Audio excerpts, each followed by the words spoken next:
আসসালামু আলাইকুম বন্ধুরা, কুকিং স্টাইল উইথ চামচন্না চ্যানেলে আপনাদেরকে জানাই স্বাগতম। আজকে আমি রান্না করব চাল কুমড়ো দিয়ে মাংস রান্না করব। কীভাবে রান্না করব ভিডিওটা না কেটে সম্পূর্ণ দেখবেন। হলুদ দিয়ে দিলাম, কেটে নিয়েছি, মানে কুমড়ো এর সঙ্গে দেওয়ার জন্য একসঙ্গে সব দিয়ে দিয়েছি।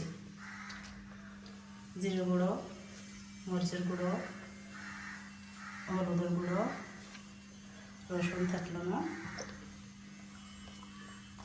এতে আমি গরম মশলা গুঁড়োটাও দিয়ে দিলাম।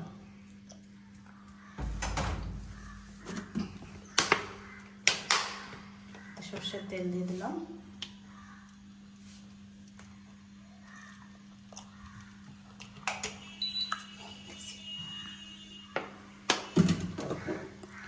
এতে আমি নুন দিয়ে দেবো পরিমাণ মতো, একবারই দেবো, বারবার দেবো না। কুমড়ো রান্না করবো ওই জন্য দিয়ে দিলাম।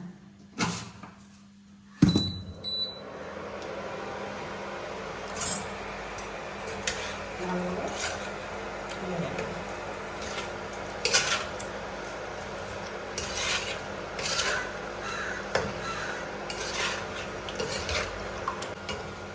মাংসটা ভালোভাবে ঢেলে নিয়েছি।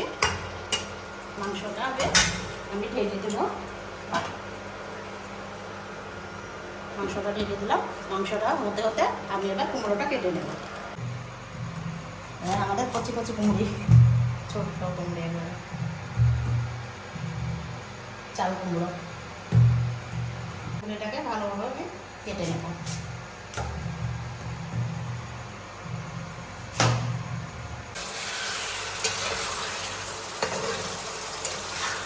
হয়ে গেছে, বলে গেছে, এবারে আমি কুমড়ো দিয়ে দেবো।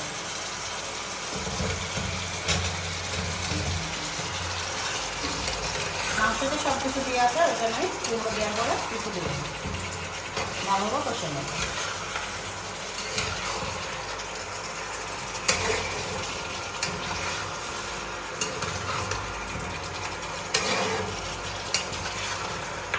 হয়ে গেছে, এবার আমি ঢেকে দেবো কুমড়োটাকে।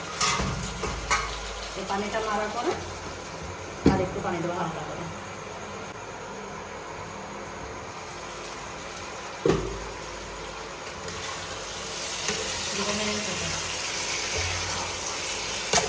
পানিটা দেখুন মরে গেছে, সুন্দরভাবে কষানো হয়ে গেছে। এবার আমি এতে পানি দিয়ে দেবো, অল্প করে ঝোল রাখার জন্য পানি দিয়ে দেবো।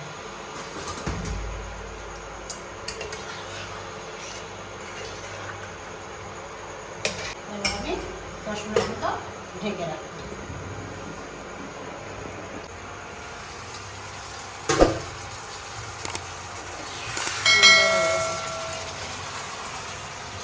একবার রেডি দিয়েছি, নুন ঝাল পারফেক্ট আছে কিনা দেখার জন্য। একদম সুন্দরভাবে হয়ে গেছে। মাংসটাই দিয়েছিলাম, কুমড়ো দেওয়ার কালে কিছু দিইনি, তো দেখুন সুন্দর রান্না হয়ে গেছে। এরকমভাবে কুমড়ো দিয়ে রান্না করলে অল্প মাংসতে রান্না হয়ে যাবে, গোটা পরিবার খাওয়াই দেবে। হয়ে গেছে, আমি রেখে দিলাম, বন্ধ করে দিলাম। আমার রান্না হয়ে গেছে। রান্নাটা কেমন হয়েছে অবশ্যই কমেন্ট করে জানাবেন, সাবস্ক্রাইব করবেন, আর পাশে থাকা বেলকোনাটাকে দেবে আর সঙ্গে থাকবেন। দেখা হচ্ছে পরের ভিডিওতে। Tata, bye bye.